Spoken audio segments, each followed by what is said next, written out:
কয়েকদিন আগে যশোরে এক কলেজের অধ্যাপক, বিসিএস ক্যাডার, ওনারা বলেছিলাম যে স্যার আপনাকে মুসলমান হওয়া লাগবে, আপনি শুধু আমাদের ধর্মীয় গ্রন্থ কোরআন শরীফটা একটু বুঝে বুঝে পড়বেন।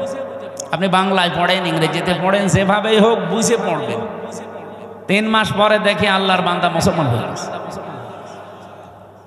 ওনারা জিজ্ঞাসা করলাম আপনি 3 মাসের সময় নিলেন না হঠাৎ? বলছে আমি কোরআন শরীফের পুরাটা আমি আনাকম জানাকম পড়ি নাই, বুঝে বুঝে পড়েছিলাম। পুরাটা পড়ার পরে আমার বিবেক আর মানে নাই। আমি দেখলাম যে আমার ধর্মে যেটা 12 মাসে 13 পূজা করি আমরা, আমার দেবতার কোনো অভাব নেই। 33 কোটি দেবতা আমাদের। কত? আপনি যদি ওনারে বলেন যে স্যার একটু নাম বলেন তো কয়টা, আমার মনে হয় 33টার নামও বলতে পারবেন না।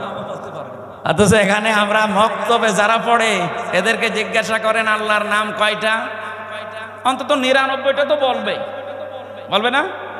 আল্লাহর নাম কয়টা? না।